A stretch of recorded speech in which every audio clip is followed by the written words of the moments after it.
Pablo Inglés, entonces presidente del Consejo Deliberante de la ciudad de Villa María. Juan Pablo, antes que nada agradecerte el tiempo, ¿cómo estás? Bueno, muy bien, gracias a ustedes. Después de haber pasado una hermosa Nochebuena, una hermosa Navidad y creo que un momento de mucha unión, de compartir con las familias, también estar acá compartiendo este momento.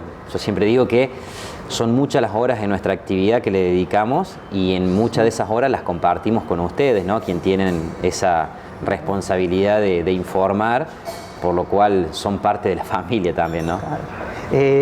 Estamos con dos agendas en la mesa, 2024-2025, ya se ve un cambio. Como te digo, una más. Sí. ¿Una más? No, digo, porque van a ser varias las agendas de lo que se viene.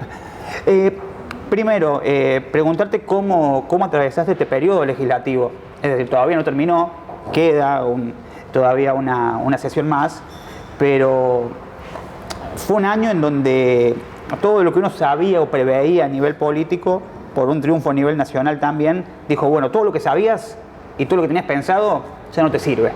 Tenés que arrancar desde cero. ¿Cómo fue emprender ese camino ya sabiendo que había una emergencia económica, sabiendo que estaba el terreno completamente distinto al esperado? ¿Cómo fue? Mirá, fue un año muy complejo y de mucho aprendizaje. Yo la verdad que a nivel personal lo tomo positivamente porque hemos podido desarrollar, pero también aprender muchísimo. Nosotros sabíamos que cuando llegábamos al 10 de diciembre, la hora que nos tocó asumir, es más, automáticamente tuvimos que sesionar el otro día, ni más ni menos que con proyectos que fueron muy importantes para la gobernabilidad de todo el 2024, como por ejemplo el proyecto de emergencia económica. Pero creo que nosotros iniciamos una gestión sabiendo el contexto social, político, económico que íbamos a atravesar, porque ya se avecinaba a un cambio de modelo de gestión a nivel nacional y el impacto que eso iba a tener por muchas de las definiciones que se exteriorizaban en relación a los gobiernos locales, que es lo que nos toca a nosotros. Claro. Y para estar en esos lugares, primero teníamos que tener mucho compromiso, muchas ganas de dedicarle a la función pública y mucha preparación. Nos tocó iniciar un proceso de gestión muy nuevo, en un Consejo Deliberante renovado, joven. Eso nos facilitó, esa juventud nos facilitó mucho en la tarea porque hay mucha agilidad, ¿no? Y muchas veces el entender que principalmente lo que tenía que regirse era el entendimiento y la búsqueda de un consenso para generar en un año tan complejo las mejores soluciones. Y a partir de ahí todo lo que fue pasando. La verdad que en lo personal me tocó, y agradezco a mis pares haber sido elegido presidente del Consejo y coordinar todos esos esfuerzos para poder avanzar. Villa María no escapa a la situación nacional, macroeconómica y social que está viviendo Argentina. Pero sí Villa María tiene varios componentes que hacen que sea una ciudad que se distinga por ser permanentemente productivista, desarrollista, con un impulso muy fuerte desde lo privado. Y entender esa forma que tienen los villamarienses de llevar adelante la concreción de los anhelos, entendiendo que el sector privado, el vecino a pie, las instituciones, el sector productivo, los sectores comerciales, los sectores académicos y todo el ecosistema, tiene una impronta muy presente a la hora de la definición de los objetivos locales, por lo cual no alcanza solamente con la definición del sector público, sino con una cogestión entre los dos sentidos. Y eso nos permitió, por un lado, afrontar muchos de estos desafíos, aún en un contexto de crisis, que se fueron materializando con un montón de políticas públicas, con acciones, con más radicación de universidades, con más infraestructura a la hora de la salud, con más infraestructura educativa, con más infraestructura para potenciar los sectores productivos. Pero bueno, ha sido un año intenso. Fueron dos improntas, a ver, más allá de la cuestión de todo lo que se trabaja en cuanto a legislaciones, hubo dos improntas, o tres por lo menos. Una que tuvo que ver con lo laboral, la manera de generar herramientas. Otra que tuvo presente también la salud, más allá de que el Ejecutivo, fueron muchas las solicitudes del Ejecutivo respecto a la implementación o la puesta en funcionamiento de cosas que no existían, incluso las motoambulancias, para tener un ejemplo. Y también la cuestión educativa. Recuerdo en uno de los informes de gestión que se anunciaba también la extensión del PAICOR o la extensión de la alimentación. El programa Patria. Es mismo. Entonces, hubo como un perfil humanístico en todo esto, en donde hubo un trabajo de empatía, ¿no? Apoyado con las obras que se fueron haciendo, el sentido de pensar en los sectores más postergados también. Es que claramente el intendente puso una definición antes de asumir, porque uno cuando llega para asumir no es que solamente tiene un análisis o la perspectiva de con qué se va a encontrar, sino uno parte de lo que se hizo bien anteriormente y construir sobre lo construido, una proyección de los análisis que uno va haciendo de lo que se puede llegar a ver por factores, indicadores económicos, sociales y en todos los sectores de la sociedad, y después un plan de gobierno también a materializar. Pero nosotros veíamos que la gestión tenía que ir principalmente por 2 o 3 ejes, que tenía que ser la ciudad humana, la ciudad innovadora y la ciudad más universitaria, ¿no? Sí. La ciudad más universitaria, ¿por qué? Porque creo que el eje del desarrollo de nuestra ciudad pasa por lo académico, y hay un dato, aparte, los próximos 2 o 3 años, la competitividad de las ciudades, fíjate vos lo que te digo, la competitividad de la ciudad, no hablo ni de las empresas, ni de los sectores educativos, hablo de la competitividad de Villa María como ciudad, va a pasar por cómo va a afrontar los desafíos que el mundo plantea, que tienen que ver con el conocimiento y el talento y la educación. ¿Por qué? La irrupción tecnológica ha hecho que cambie todo, la forma de comunicarnos, la forma de trabajar, de producir, absolutamente todo. Bueno, mucho de eso va a tener que ver cómo preparamos nosotros las ciudades en esa adaptación. Claro. ¿Por qué? Porque la irrupción de la inteligencia artificial no nos va a dar el mismo tiempo que nos dio Internet, que hace 30 años que apareció y seguimos hablando de transformación digital, sino que la irrupción de la inteligencia artificial, que acelera procesos, acelera mecanismos, hace más ágiles y competitivos a las empresas, a las ciudades y demás, el tiempo de adaptación van a ser no más de 2 años. Bueno, para eso vamos a necesitar como ciudad ser competitivos. Sí. Ser competitivos como ciudad es la capacidad que tengamos como comunidad de trasladar conocimiento al ciudadano, ¿no? Por eso se va a ir fortaleciendo los centros de promoción familiar en Villa María. Recordemos que tenemos lo que son los espacios para que el niño y la niña a partir de los 3 meses de edad hasta los 3 años ya puedan empezar a desarrollarse, fortalecer la etapa de la educación primaria, secundaria, universitaria. Hemos aprobado una ordenanza para la erradicación del siglo XXI y la creación de ingeniería civil, que era una demanda que teníamos enorme. Sí. Pero también la educación no formal. ¿Por qué? Porque uno tiene que garantizar el aprendizaje a lo largo de la vida. Entonces, si nosotros tenemos esa capacidad generando ámbitos de participación, ahí va a ir la ciudad. Ahora, la ciudad humana pasa por, la delegación directa o indirecta de cosas que ante la nación o la provincia se hacía cargo y que no le corresponden a los gobiernos, y hoy se los tiene que hacer cargo el gobierno, pero el gobierno local, pero no porque te lo hayan dicho, te tenés que hacer, sino porque al no hacerse cargo a nadie, el primer contacto que tiene el vecino es el gobierno local. Sí. Y la definición del intendente es acompañar al ciudadano. Entonces, hay recortes en salud, Villa María pone una guardia pediátrica a las 24 horas.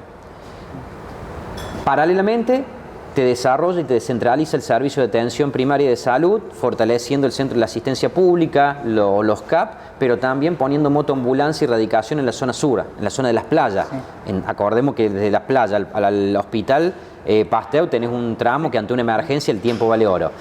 Sí. Paralelamente, Villa María avanza en un programa con Full University para generar cultura digital para los niños, los docentes y los padres. ¿Sí?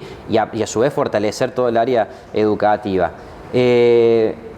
Las obras de infraestructura, pero no las grandes obras, sino las pequeñas obras que le cambian la vida de la gente, claro, en materia de cloacas, en materia de salud, en materia de pavimentación, en materia de iluminación. Entonces digo, el enfoque va por los ciudadanos. ¿Por qué? Claro. Porque uno entiende que el ser humano es el eje de todas las acciones y más en estos tiempos que se vienen, ¿no? Claro. También el hecho de pensar a veces en la cuestión de obras o de puesta en valor de espacios que tiene este sentido humanístico. ¿Por qué? Porque a veces el hecho de las cloacas, por ejemplo, que es algo que el vecino no ve, que es algo que el que viene de afuera no observa cómo puede estar, pero el vecino tiene una mejor calidad de vida, también sigue una lógica, ¿no? Acostumbrados a la cuestión de inauguración de obras faraónicas y tal vez servicios de cloacas que no son eficientes, o tal vez edificios que cuando uno cruza la puerta, a ver, el que no tiene que recurrir a la salud pública, no sabe cuáles son las cuestiones a seguir, y hoy muchos han tenido que seguramente por primera vez cruzar un edificio o una puerta para ser atendidos por la educación, por la salud pública y también por la educación pública. Totalmente. Tuvieron que prepararse doblemente, imagino, en ese punto, porque antes nadie iba a un hospital público si tenía la posibilidad de abonarlo, y esta cuestión de que se generó un escalón por la crisis acentuada aumentó también la demanda. Uf, de manera increíble, tuvimos un desplazamiento de la salud privada a la salud pública impresionante, y sin embargo se le sigue haciendo frente como podemos. Villa María tiene un plan de medicamentos para todas aquellas personas que no tienen obra social. Eso es lo que es darle el medicamento a la persona. Pero ¿por qué se le da el medicamento? Primero, porque es salud, y segundo, porque hay muchas personas, al no tener una obra social, que no tienen los recursos para el medicamento. Entonces empieza a decir, si compro el medicamento no como, y si no como, claro, es menor salud. Y bueno, Villa María se está haciendo cargo. Pero es importante lo que decías vos de las cloacas y demás.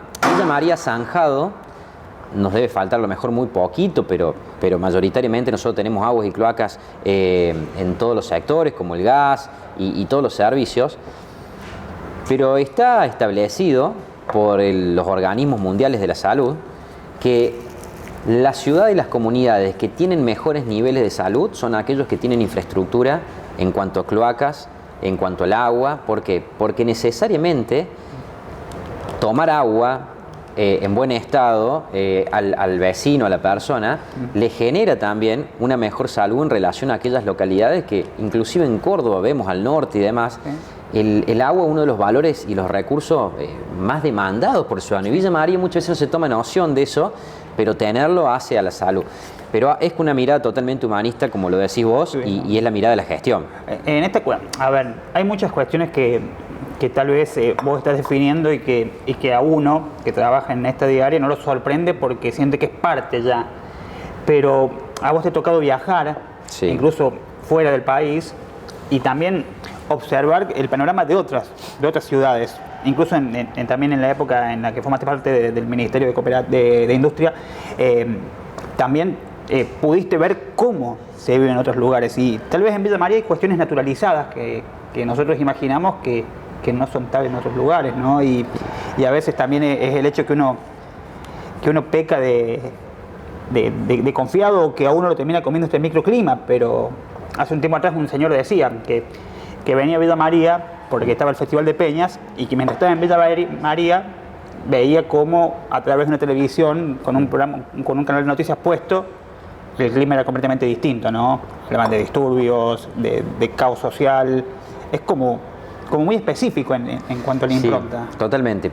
Yo vuelvo a decir, Villa María, nosotros tenemos la posibilidad de vivir en una ciudad que es hermosa y que tiene un mundo de oportunidades, y que ha avanzado en los últimos años muchísimo para poder tener una infraestructura que nos permita siempre ser, no solamente poblacionalmente, la tercera ciudad de Córdoba, sino ser una de las ciudades más importantes de Argentina por el impulso. Mira, yo te voy a decir un dato. Villa María, cuando vos tomás Villa María regionalmente, porque nunca la podés pensar como sí sola, sino como faro de toda una región, estamos hablando de uno de los PBI más grandes de Argentina. Ajá. Es decir, el recurso económico que gira en relación a Villa María es uno de los PBI más grandes de Argentina. ¿Por qué? Porque somos una de las cuencas lácteas más grandes, porque somos una de las mayores industrializadoras de leche, porque tomando toda la zona manicera, agropecuaria y demás, estamos hablando de una de las ciudades más importantes. Aparte, Villa María tiene un perfil exportador enorme. ¿Qué quiere decir esto? Que la mayoría de nuestras pymes y nuestras industrias tienen capacidad de internacionalizarse en el mundo. Y cuando vos salís fuera de la frontera de la Argentina en la comercialización, los estándares de ingreso, de calidad y demás levantan. Ni hablar, está comprobado que las empresas que se internacionalizan, los sueldos son o están por encima de un sueldo común de aquel, claro, que únicamente abastece el mercado interno. Pero esto habla también de la calidad. Después la cuestión de infraestructura y demás. ¿Qué pasa? La demanda social nunca para, ¿sí? Claro. Es decir, y está bien, porque Villa María nos tiene acostumbrado a eso. Sí. Pero digo, yo siempre pongo el ejemplo o uno trata de pensar, por ejemplo, vos tenés una demanda, no sé, habitacional o de tierra, de acceso, sí, al suelo. Y seguramente, como ha hecho el municipio, ha logrado en este último año crear casi 1000 soluciones habitacionales de tierra con loteos privados, en conjugación, dando facilidad y demás. Se crea eso. Bueno, una vez que se crea eso, empieza la demanda después cuando la persona ya está radicada de, che, claro, bueno, pero yo necesito la recolección de basura, necesito el riego, necesito la iluminación. Es decir, permanentemente la ciudad te va llevando una dinámica de crecimiento que hace que las demandas que se resuelven pasen a quedar resueltas y que automáticamente se vaya. Pero eso es la capacidad, y eso te demuestra las claras, que Villa María va por una senda de crecimiento y no de estancamiento, aunque las ciudades tienen ciclo, ¿no? También lo lleva al cuerpo legislativo a estar atento, porque si es una ciudad que no deja de crecer, las demandas suelen ser incluso novedosas. Claro. Llegan a haber problemas que antes no habían. Me recuerdo un pueblo donde se gestionaba de urgencia la legislación sobre los ascensores porque se había instalado el primer edificio. Claro. Yo lo llevo y salvando las distancias en el crecimiento de Villa María y en el crecimiento de las tecnologías también, ¿no? Porque hay que legislar para la cuestión de una aplicación para el transporte público, estacionamiento. Para el estacionamiento y también para la salud, que es la primera que quería nombrar. Entonces, hay como un esquema mucho mayor dentro de una ordenanza que ya no puede ser tan superficial, sino que tiene que también prever los puntos grises que pueda tener esa ordenanza después, ¿no? Y sí, porque uno está legislando sobre algo que realmente empieza a conocer, pero eso también es parte del desafío que nos tocó a nosotros. Claro. Nosotros tenemos que ir a una velocidad, a la misma velocidad que va el impulso de la comunidad. Es decir, nosotros no podemos legislar a destiempo, nosotros no podemos legislar o tomarnos el tiempo para sacar una ordenanza, por ejemplo, que, como decías vos, en materia de aplicaciones de salud, en materia de aplicaciones de estacionamiento o en materia de aplicaciones también del transporte público, cuando la demanda ya va a otra velocidad, claro, porque el mundo va a otra velocidad. Entonces nosotros tenemos que ser competitivos en ese lugar. Pero después hay un montón de cuestiones que vienen pasando. Por ejemplo, los jóvenes están poniendo en la agenda pública ordenanzas y legislación que tienen que ver, por darte un ejemplo, con la salud mental. Nosotros estamos, claro, ya que estamos hablando de salud, ¿sí?, o con los trastornos de la conducta alimenticia, ¿sí?, que empiezan a ser cuestiones que quizás no es que antes no existían, pero sí que en estos tiempos, vertiginoso, acelerado, depresión social y demás, el ciudadano se encuentra con que cada vez hay más trastornos en la cuestión de las patologías referidas a la salud mental o cuestiones alimenticias y demás, y el joven diciendo, che, pará, tenemos que legislar sobre esto. ¿Y cómo? Claro. ¿Pero por qué legislar a gobierno local? Y porque necesariamente nosotros tenemos que cuidar la salud de nuestra gente. Claro. ¿Cómo generamos, cómo tratamos de interferir a aquella persona que está padeciendo o tiene una patología? ¿Cómo le hacemos frente? ¿Cómo gestionamos recursos a través de los estamentos provinciales o nacionales para hacer frente a tratamiento, a cuestiones de prevención? Bueno, todo eso nos lleva al análisis diario de la agenda legislativa, que este año ha sido intensísimo, y te doy un dato. Todas las sesiones del año que le gestionamos. Creo que tenemos una de las agendas legislativas más importantes de todo Córdoba, porque no hemos parado nunca. ¿No hubo vacaciones? No, claro, porque en realidad tuvimos 1 o 2 sesiones que no pudimos sesionar, pero por una cuestión de feriados y demás, pero si no, todas las sesiones del año, desde que arrancamos el 10 de diciembre hasta ahora, hemos trabajado ya sea en ordinaria o extraordinaria, inclusive ya terminamos el periodo ordinario y estamos en extraordinario en este momento. Y me decían que más allá de que el inicio de sesiones vuelve en 2025 de nuevo, iba a haber también concejales dentro del consejo, iba a haber una especie de guardia. No cierra el consejo. El consejo no cierra. El consejo va a estar abierto permanentemente los 365 días del año, menos los feriados, los fines de semana, obviamente, pero el consejo no cierra. Inclusive cada uno de los concejales está ahí, está la atención del cuerpo administrativo del consejo, pero los concejales, uno se toma con mucha responsabilidad esto. Particularmente yo, más allá de que uno busca darle una apertura al consejo liberante y salir, exteriorizar, uno como muchos de los concejales, uno hasta las 3, 4 de la tarde todos los días, de las 8, 9 de la mañana, está permanentemente abordando, porque nosotros hemos logrado algo en el Consejo Liberante en esta gestión, que no es un dato menor. Nosotros cuando llegamos al Consejo Liberante partíamos de la premisa de que el ciudadano no sabía ni qué hacía el Consejo Liberante, ni claro, quiénes componían el Consejo Liberante, ni mucho menos un involucramiento de ir a expresarse el Consejo Liberante. Vos le preguntabas al ciudadano, ¿conocés el Consejo? Te decían sí, ahí en la esquina. ¿Entraste alguna vez? 9 de cada 10 personas decían no entré nunca en mi vida. Y la verdad que el Consejo es la institución, o una de las instituciones más importantes, porque es el lugar de expresión, es el puente entre la legislación, entre la resolución de la demanda social con el Poder Ejecutivo, es la casa de expresión del vecino, la exteriorización del vecino. Y eso estaba perdido. Y lograron sacarlo también fuera del Consejo, ¿no? Pero es que ahí está, decir, bueno, ¿cómo vos generás? ¿Salís a invitar a los vecinos que vengan al Consejo únicamente? No, tenés que generar un sentido de pertenencia, sentir que el Consejo está cercano. Bueno, principalmente, ¿qué nos interesaba? Acercar a la juventud. ¿Por qué la juventud? Y porque hoy la juventud, en lo que yo te decía antes, los próximos 3 años va a pasar por el conocimiento y el talento. ¿Quiénes tienen poder real de adaptación al cambio? ¿Quiénes son hoy los que van a tener poder real de adaptarse a los cambios, a los nuevos estereotipos tecnológicos, los cambios en la producción? Y indefectiblemente es la generación joven. ¿Por qué? Porque tiene mayor poder de adaptación, porque es nativa en esta coyuntura. Entonces, ¿cómo nosotros hacíamos que esa generación, aparte de entender los procesos que se vienen, tengan un grado de participación comunitaria, de entender que por más que ellos puedan saber a nivel personal cómo desempeñarse, si no hay un crecimiento comunitario es muy difícil que la persona crezca o el desarrollo personal. Entonces, ¿qué hicimos el Consejo? Hicimos que pasaran 6.000, 7.000 jóvenes por el Consejo Liberante con muchos programas. Consejo Liberante Estudiantil, un día en el Consejo, salir a dar charlas a las distintas instituciones, principalmente en los quinto, sexto años. Es decir, toda esa juventud que el año que viene está activa en una elección o que va a estar activa en la vida democrática, tiene que saber y tener un pensamiento crítico a la hora de entender qué es lo mejor para la ciudad más allá de los partidismos, ¿no? Claro. Después, hicimos un programa que se llama Huellas Locales para vincularnos con las instituciones. Eso que nos permitió que el Consejo tenga contacto con otros referentes sociales de nuestra comunidad, que son las instituciones, que aglutinan un montón de vecinos sectorizados por temas, por objetos, en el deporte, en la salud, en la educación, en la cultura, en lo que sea, pero que también vean el Consejo como un lugar de expresión. Y después abrirlo con ciclos culturales, salir a sesionar el Consejo, sesionamos en la universidad, en los medios periodísticos, en los barrios, en las instituciones. Entonces, ¿eso qué hizo? Que este año se consolidara un sentido de pertenencia entre los vecinos y el Consejo. Y ahora sí la gente va a expresarse. Claro. Muchas veces con problemas, muchas veces con idea o con lo que fuera, pero se expresa.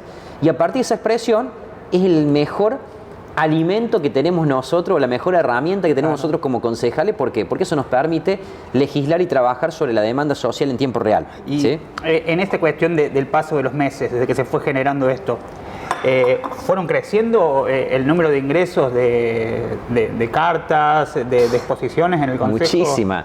Todos los días nosotros entendemos gente. Claro. Todos los días. Por diversos requerimientos, ¿no? Sí. Es verdad que mucha gente va a expresarse porque expresa una preocupación o una dificultad que pueda tener en algún barrio o por alguna situación que se le dé. Pero hay muchísimas personas que van a expresar ideas y proyectos y que van a hacer sugerencias. Hemos hecho audiencia pública en todas aquellas ordenanzas que meritaban doble lectura. Y en las audiencias públicas se han presentado vecinos manifestando una expresión también y muchas de esas expresiones fueron tomadas para poder hacer cambio, ¿no? Nadie es dueño de la verdad absoluta, sino que todos trabajamos sobre la base de una verdad relativa en un consenso generalizado. ¿Puede que nos equivoquemos? Sí, claramente, nos vamos a equivocar, pero siempre permanentemente estamos buscando el perfeccionar cada acción. ¿Para quién? Y para Villa María. Y en el hecho de imaginar lo que se podía llevar adelante durante el 2024 y sabiendo que otras urgencias llegaban en la agenda, ¿cuáles son algunos de los temas o de las cuestiones pendientes que te gustaría a vos o incluso también al bloque poder desarrollar en 2025? Porque imagino que uno llega con una idea, con una impronta que le quiere dar a su gestión, con una huella que quiere dejar, pero después el hecho de los ajustes que se generan a nivel nacional te hacen cambiar la agenda. Te hacen dejar esta carpetita y ponerla al fondo y empezar a sacarlas de arriba. Sí, totalmente. Mira, creo que fue un año donde pudimos materializar mucho de lo que queríamos. Es decir, realmente tuvimos la posibilidad de abordar muchísimos de los temas. En lo particular, yo quise abordar y tenía un anhelo personal de trabajar fuertemente en lo vinculado al empleo, a la producción, al trabajo, y realmente se hizo un trabajo muy, muy interesante con todos los bloques políticos en ordenanzas relativas al emprendedurismo, en potenciar y estimular la creación de trabajo y demás. Hemos tenido que abordar cuestiones vinculadas a la salud, que ya la hablamos, al transporte público. Nosotros declaramos una emergencia en el transporte público y a partir de ahí crear toda una serie de ordenanzas que nos permitiera al Poder Ejecutivo fortalecer el entramado del servicio público de transporte, sumando 10 nuevos vehículos, sumando la aplicación y demás. Tuvimos que trabajar con la posibilidad de crear más instituciones educativas, como es la erradicación del siglo XXI. En materia de deporte venimos no solamente de legislar una ordenanza propia del Consejo para fortalecer el deporte, sino que tuvimos la posibilidad y tenemos, y estamos en tratamiento, en la cesión de uso para que una institución con más de 150 niños en la zona sur, Barrio Industrial, Evita, San Justo, Las Playas, tenga una infraestructura deportiva muy similar al Salón de los Deportes, en una zona que estaba desamparada por infraestructura deportiva. Tuvimos que trabajar en muchísimas ordenanzas que tenían que ver con este enfoque humanístico y demás. Ahora, si vos me preguntas, che, ¿cuál es lo que se viene para el 2025? ¿O cuál es el anhelo mayor? Yo lo dije el otro día y creo que el 2025 va a estar marcado por la presencia de la agenda legislativa de los vecinos. ¿Por qué? Porque el año que viene, decididamente, el Consejo sale a los barrios, sale a las instituciones, sale a abrirse a la comunidad. Lo estamos haciendo, no es que no lo hicimos, pero lo vamos a hacer ya mucho más fuerte y con una impronta mucho más marcada. ¿Por qué? Porque creo que durante todo este año hubo que afrontar la coyuntura, hubo que afrontar una agenda legislativa muy marcada en crear la base para poder llevar el proyecto de gobernabilidad y el esquema de gobierno que el intendente tenía. Y ahora necesariamente necesitamos ver cómo esas herramientas que nosotros hemos dado legislativamente tienen su aplicación y su resultado positivo y real en los barrios, cuál es el impacto, cuál es la demanda que eso genera a partir de ahora y cuáles son las necesidades de los vecinos en un contexto complejo. Hace muy poco tuvimos que hacer una declaración también de expresión en relación a la quita de medicamentos de los jubilados a nivel nacional, que es un tema que nos preocupa mucho. Bueno, es un tema que va a haber que abordarlo, ¿no? A ver, si algo tiene este consejo, vos te impronta, o la tarea que vos llevas también, es no haber perdido el territorio. ¿Y cuán difícil es estar en el consejo y durante el día salir a seguir recorriendo los barrios? Porque imagino que la cantidad de horas ahí al final del día son un montón. Sí. Pero, pongo un ejemplo, un club de fútbol finaliza su año, te invita y vos estás ahí. Sí. Y estuviste durante la mañana, vuestra tarde, siesta, trabajando en el consejo. ¿Cuánto cuesta que no te coma el microclima? Porque tal vez uno en el consejo deliberante, imagino, ¿no? Supongo, tiene un clima específico, sabe que la ordenanza que quiere llevar adelante o que quiere implementar va a tener sus pros, sus contras respecto a la oposición o no. Y en esta cuestión de querer sacar algo adelante o tener la vehemencia le hace pensar a uno que esto es importante sobre otras cosas, pero cuando uno va al territorio nota que tal vez tiene más importancia de la que uno pensaba, incluso. Es decir, ¿cómo lográs que el microclima no te coma y cómo lográs seguir con presencia en los barrios? Porque imagino que no debe ser fácil en la cantidad de horas a distribuir. No. A ver, la cantidad de horas que uno le dedica a esto, a ver, para estar acá tenés que tener mucha vocación de servicio y decisión, ¿no? De vida. Es una forma de vida, ¿no?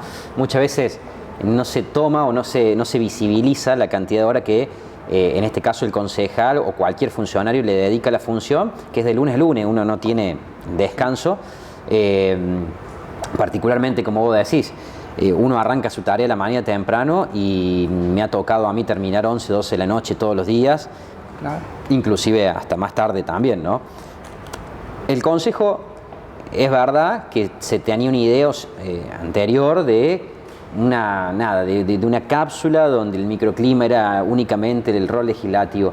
Y eso también fue una decisión que hemos tomado todos los concejales y una mirada nueva, renovada de la juventud. Nosotros legislamos para hacer el consejo con la mejor acumulación normativa en un escritorio y que después no tiene aplicabilidad en el territorio, o legislamos para cambiarle la vida de la gente. Si legislas para cambiar la vida de la gente, no necesitas solamente ser el mejor creador de ordenanza. Lo que necesitas es que lo que vos estás normando o creando en una normativa se aplique. Si no, no sirve. Pero lo que me llama la atención es que me ha pasado en otras localidades encontrar proyectos de ordenanza que son descabellados, es decir, son una oferta genial para el vecino que escucha, pero cuando uno empieza a ver cómo se va a financiar, de dónde va a salir el dinero para eso, es inviable, y ese mismo que lo presenta, que sabe que es inviable, después sale a decir que tuvo una excelente idea y no se la apoyaron. Pero no, en este consejo no encontré ese tipo de propuestas. Hablo de todo el cuerpo, ¿no? Pasa, porque lamentablemente yo creo que este consejo tiene mucha madurez política, sobre todo el bloque de la minoría mayoritario, que ha tenido una responsabilidad muy importante a la hora de acompañar, entendiendo que, primero que no estamos en campaña, ¿no? Porque después vos ves a algunos concejales que parece que siempre están en campaña permanente, y pasa esto, todos queremos los mejores proyectos y las mejores cosas para la ciudad, pero después tiene que haber una correlación entre lo que la ciudad puede y lo que no puede. Es decir, yo también quiero la mejor obra, pero si la ciudad económicamente, financieramente, porque los recursos no lo puede hacer, y no podemos nosotros salir a vender algo que no se puede. Hay que tener mucha responsabilidad, porque si no, sigue siendo la vieja política que muchas veces se critica, de seguir haciendo ofertas de algo que uno sabe en el interior que en el contexto no tiene aplicación. Entonces hay que ser muy respetuoso de eso. Pero te vuelvo a repetir, no es fácil estar en el territorio y cumpliendo la función legislativa que te quita mucha hora. Sin embargo, lo hacemos. Y lo hacemos y lo vamos a seguir haciendo más. ¿Por qué? Porque es la única manera de poder legislar las mejores cosas para la gente. No hay forma, sino. Si no escuchamos al vecino, no hay forma. Igual este consejo, que tiene muchos jóvenes dentro de su cuerpo, se correlaciona con el momento que se está atravesando a nivel tecnológico, ¿no?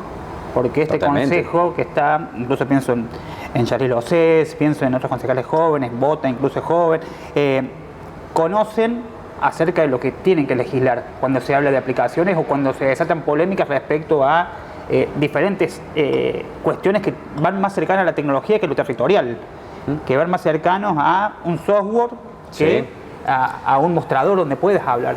Mira, no solamente que los jóvenes concejales y los concejales que integran el cuerpo son jóvenes preparados profesionalmente, pero sino que tienen la apertura de no creer que saben todo. Entonces, cuando uno legisla, ¿en quién se apoya? Y en quienes saben, ¿no? Entonces, cuando tenemos que legislar sobre tecnología, y nos vamos a apoyar fuertemente en el clúster tecnológico, en la universidad. Cuando tenemos que legislar en cuestiones vinculadas a la salud, por ejemplo, mental, y vamos a estar trabajando con los estamentos de salud, con el colegio de psicólogos. Cuando tenemos que trabajar en infraestructura, y con los colegios de ingenieros, con los colegios profesionales, con las instituciones, con el vecino, escuchando. Y esa es la capacidad más importante que tienen hoy los concejales. Vos recién mencionabas, Yaril Océs, bueno, el mismo Felipe, pero son todos concejales que no solamente están preparados, pero sino que generacionalmente entienden lo que viene sucediendo en el contexto. Hay dos cuestiones que van a definir los próximos años también en la política y en las sociedades. Uno, ya recién lo mencionábamos, que tiene que ver con la cuestión tecnológica, y otro, la cuestión ambiental. Va a haber un desplazamiento poblacional muy importante, por eso Villa María sigue creciendo por encima de la media, en aquellas ciudades que tengan mejores estándares de calidad de vida y que tengan climas más acordes a la afectación que está habiendo de la cuestión ambiental, ¿no? Bueno, Villa María tiene un contexto y una ciudad y un clima donde nosotros hace apetecible vivir en nuestra ciudad, y porque tenés empleo, tenés educación, tenés cercanía, está en un punto central, tenés un clima que no es complejo porque no tenés grandes dificultades. Entonces todo ese componente va a ser a un desplazamiento poblacional cada vez más marcado a los interior y a nuestra ciudad sobre todo. Ahora, eso va a traer una demanda y un cambio muy grande. De hecho, esto que plantea el intendente de pasar en una agenda en los próximos 5 o 6 años a 30.000 estudiantes universitarios va a armar un desplazamiento poblacional que en términos económicos va a ser muy bueno porque va a crecer, se va a reactivar mucho, pero también va a haber que pensar una ciudad cada vez más grande y cada vez más regionalizada, ¿no? Hay un concepto que a mí siempre me gusta decir, que es el siguiente: Villa María, de cualquier punto de donde vivas en la ciudad, vos tenés no más de 15 minutos para acceder a un sistema de salud primaria de salud, para acceder a un establecimiento educativo, para acceder a un polo comercial, a tu trabajo. Es decir, tenés una ciudad en 15 minutos, ¿no? Que son tendencia en el mundo, es decir, la ciudad del cuarto de hora. Pero está la región de la media hora. ¿Por qué? Porque vos fíjate que los pequeños pueblos de la región, Luca, Pasco, Ausonia, Tiopugio, bueno, todo lo regionalmente, desde esos puntos hasta Villa María hay 15 minutos, hay no más de media hora. Entonces vos tenés que pensar que Villa María es un centro que aglutina los vecinos que viven en ella, pero también aglutina en no más de 20, 30 minutos a todo ese entorno poblacional que viene permanentemente a Villa María a educarse, a dormir, a estudiar, a consumir, a trabajar. Entonces, tenés que pensar siempre en la macro, ¿no? Sí. Las últimas dos Sí. que te hago. Y la primera tiene que ver con respecto a la relación del Consejo respecto a las instituciones. Me hablabas recién de que son fuente de consulta. Y también respecto al sector privado, para poder llevar adelante ya sea convenios, concesión de tierras o con diferentes cuestiones. ¿Cómo ha sido la respuesta? Porque es un momento crítico para el privado. Sí, pero en realidad la invitación y el privado lo valora mucho porque nosotros entendemos la gestión desde el intendente y es un modelo. Nosotros con Eduardo fuimos parte de los últimos 4 años del modelo cordobés, ¿no? Es decir, tuvimos el gobierno de Córdoba y el modelo cordobés materializa lo que muchas veces se expresa, pero que después no se ve en la realización, que es el estilo de gobernanza público-privado. Es un estilo de cogestión donde las decisiones se toman sobre la base de la validación con los actores que intervienen, ¿no? Y lo mismo pasó en el Consejo. ¿No hay ningún sorprendido? No, en realidad sí. ¿Por qué? Porque no se hacía así. Bien. En realidad no era la metodología que se estaba teniendo y que hoy las instituciones te dicen, che, gracias por hacernos parte, gracias por abrirnos las puertas. Y cuando vos haces eso, en un contexto donde a nivel nacional se recortan los fondos para la educación, cuando no se crean más carreras, ni hablar universidades, Villa María, ¿por qué saca una ingeniería civil? ¿Y cómo la saca? Y la saca juntando a las empresas, a las cámaras empresariales, a la universidad y el Estado. Y todos pusieron un poco. ¿Qué se logró? Un anhelo comunitario como tener ingeniería civil. Bueno, así se van logrando las grandes cosas. Entonces, me imagino que de todas estas instituciones también llegaron demandas específicas. Es decir, un ejemplo, hablas con el Colegio de Psicólogos y el Colegio de Psicólogos te dice, che, me parece que en Villa María es necesario la implementación de que se vuelva ley esta necesidad. Claro. Esa interacción también muchísimo. Suma más proyectos a futuro. Pero no solamente que suma, nutre positivamente nuestro labor legislativo. Yo te vuelvo a repetir, el concejal no tiene el conocimiento de todos los temas, o sea, no es un especialista en todos los temas, tiene la obligación de conocer los temas, de estar al tanto de los temas, pero después necesita nutrirse permanentemente de quienes verdaderamente saben. Los verdaderos líderes sociales no son los dirigentes políticos, los verdaderos líderes sociales son los referentes institucionales y el vecino a pie que hace 1000 cosas por la comunidad y que muchas veces uno no está tan visibilizado. Mira, yo te pongo un ejemplo. Vos vas a una escuelita de boxeo en el barrio Los Olmos, ¿no? Que desde el deporte y del boxeo da contención social, da desarrollo en la conducta de la persona y hace un aprendizaje deportivo, ¿no? Eso lo hace una escuelita de boxeo en el barrio Los Olmos. Ahora, si el Estado quisiera ir y hacer lo mismo, poner una escuelita de boxeo en el barrio Los Olmos, ¿vos crees que realmente tendría el mismo resultado? Claro. ¿Tendría el mismo? Yo creo que no. ¿Por qué? Porque quienes llevan adelante esa escuelita de boxeo, por ponerte un ejemplo, lo primero que tienen, el primer componente es que tienen un sentido de identidad y pertenencia con ese entorno. Es decir, el entorno valida porque sabe que es un vecino del barrio, que surge del barrio y que lo ve como cercano. Claro. ¿Qué tiene que hacer el Estado ahí? Complementarlo, apoyarlo, porque si el Estado quiere hacer lo mismo por sí solo, no lo va a hacer, porque no genera identidad. Entonces, nosotros tenemos que apoyarnos en los cientos de líderes sociales, hombres y mujeres, jóvenes y adultos, que tiene nuestra ciudad, que de manera desinteresada hace cosas por la ciudad, y nosotros apoyarnos en ello, ¿sí? Y a su vez, tener la capacidad de poder también ser disruptivo, porque nosotros tenemos que tomar decisiones, tenemos estructuras y funciones y tenemos espacios para poder concretar cosas, de poder hacerlo, ¿no? Juan Pablo, te dejo cerrar la nota como quieras. No sé si en esta charla quedó algo que no te haya preguntado, que quieras expresar. No, la verdad que yo quiero agradecerle mucho a la ciudadanía por la posibilidad de obviamente estar desempeñando, creo yo, uno de los roles más importantes que uno puede atravesar en la vida. Cuando vos sos elegido para cualquier función, pero el ciudadano te elige y te pone en un lugar, creo que no hay honor o mayor gratitud, ¿no? Porque yo me ha tocado pasar por diferentes funciones, muchas de ellas, o la anterior en la provincia, pero uno ve lejano ese contacto porque este es un contacto legítimo con las personas con las cuales vos te criaste, con las personas que vos conocés, con el vecino, con el carnicero, con el panadero, con el amigo del club que vos ves diariamente. Entonces tenés doble responsabilidad porque Y porque vos querés que esa persona viva bien, ¿no? Claro. Entonces yo primero quiero agradecerle a la ciudad, agradecerle porque la ciudad en sí es un motor de crecimiento y desarrollo que tiene una fuerza emprendedora como filosofía de vida. El ser emprendedor es ir siempre para adelante y Villa María lo tiene, desde el comerciante hasta el empleado o el trabajador o el estudiante que siempre quiere progresar, y eso hace progresar a la ciudad. Hacerle una invitación a la ciudad de que podamos comprender que no hay posibilidad de desarrollo personal si no hay un desarrollo comunitario, y para hacer un desarrollo comunitario tenemos que hacer comunidad todos los días, siendo mejor vecino, siendo mejor persona, siendo más empático con el otro desde el lugar que nos toque.